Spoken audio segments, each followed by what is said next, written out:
We're back, and the NFC playoff picture pretty much locked. We already know the teams that are in. Just seeding is the big question there. The one thing, the Vikings have continue to lose, so the Eagles control their own destiny. They win, they get the number 2 seed. The Cardinals have a chance to get the number 2 seed if the Eagles and the Vikings lose. What else scenarios? Green Bay, the best they can do is get the number 3 seed if they win, but they can also fall down to number 5 or 6.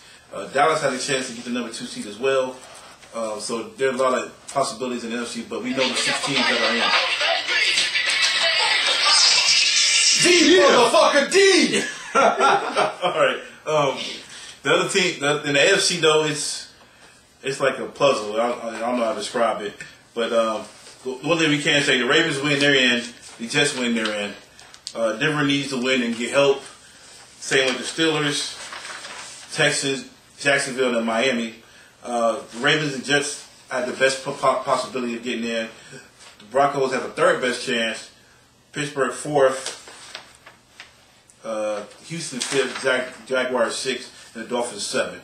So we'll get into each team's chances as we talk about the games for this week. The first key game, of course, we got to talk about the Browns Steelers first. First game is Jacksonville. They have slim playoff hopes. They come to Cleveland. Who you guys got in this game? I had to pick, the Browns are hot. I had to pick Jacksonville. I picked them by 7. I think with so much on the line for the playoffs, I think they're come ready to play. And the Browns still can't stop the run, so I think MJD has a big game. Oh yeah, for sure. I think Jacksonville is pretty balanced, at least on offense anyway. They got MJD and David Garrard is pretty good. He'll be able to pass the ball around. You know what I'm saying?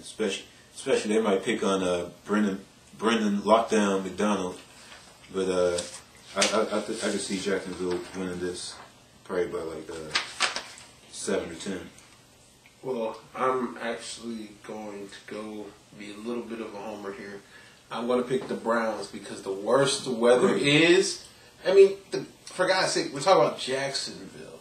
Yeah, but Jacksonville's not that pass-happy team. I don't think that's going to affect them the way they run football.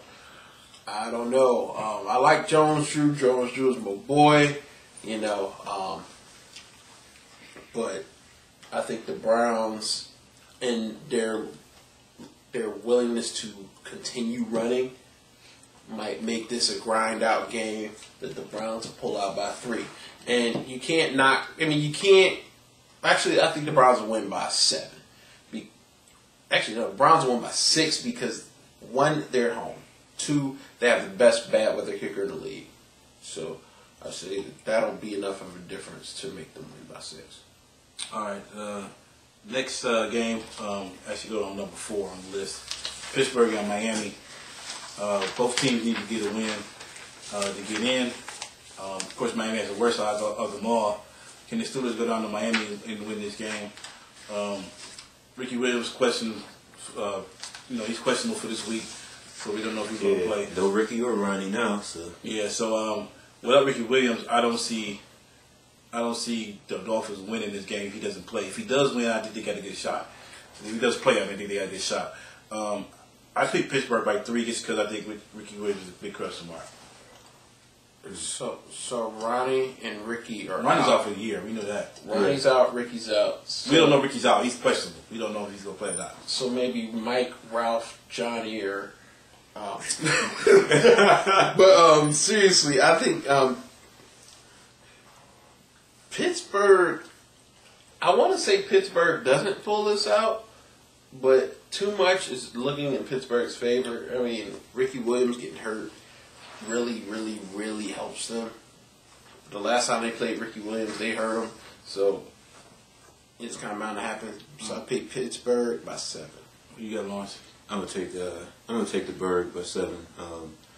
This is a desperation game for them. It's actually been desperation for the past few weeks for Pittsburgh. So I think this might be the game that Mike Tomlin will actually unleash hell, as he says. Okay. All right, let's go back to number 2. Philly at Dallas. This may be the game of the week, maybe the game of the year. This is for the NFC East, and Philly win, they automatically get number 2 seed. The Eagles win, I'm sorry, if the Cowboys win, they could get the number 2 seed if Arizona and Minnesota lose.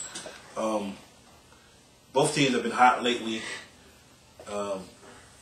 I went with Dallas just because, and this has burned me so many times with them. They tell you they finally turn over the hump and go somewhere.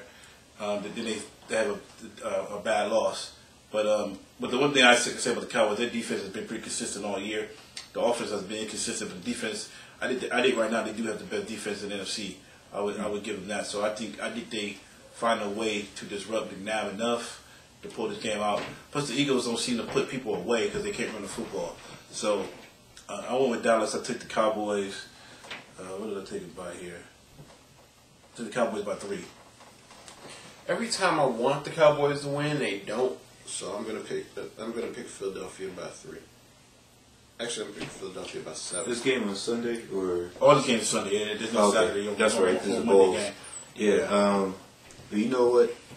Since we'll be in January and we won't be in December no more, I guess I'll pick Dallas. But they haven't won in January either. Well, I think they just got bad luck in December period. But I'm going to go with Dallas. I think it's going to be at home. And I think, what's his name? Jerry's going to be in, what's his name? Tail all week. So I think they're going to try to pull it out. You got going to be Jerry's boys or Jerry's kids? You got Dallas by 3, you said? By 6. I'll take 6. Dallas by 6. All right, game number 3. A lot of them this week. New England at Houston. Texas need to get a big win to get to the playoffs. New England's in, but they got a chance to get the number. They need to lock up the number 3 seed. Cincinnati loses. Well, actually, they win. They got the number 3 seed. Period. Patriots still haven't won a decent game on the road all year. But like I said before, Texas always seem to find a way to end up 8-8, like you said last week, Lawrence. So I went with New England by 3. This is an ultimate toss-up game to me, in my opinion. Yeah, I think like you said, it's going to be real close, and it'll be interesting to see how Belichick plays his defense, because I have a feeling Andre Johnson's going to have a career game. But I'll pick the Patriots by 7. I'm actually going to pick Houston because somebody named Chris Brown will make a play. Somebody named Chris Brown will. I don't know which Chris Brown it'll be, but one of those Chris Browns will. And Houston will find a way to get back to 8-8. Oh, nice, no, they won't. They'll get to 9-7 this year. All right, so how much you think Houston by? 3. All right, next game, Giants at Minnesota.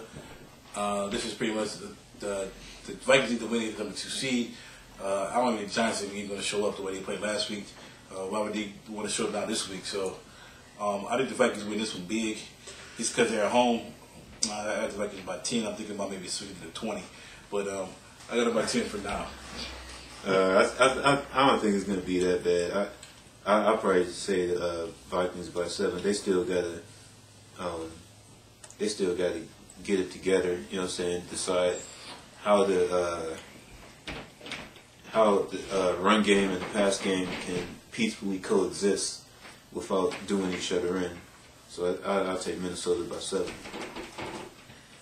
If the Giants can find enough balls to get a big lead at the beginning, or get a lead at the beginning, the Vikings will fall apart.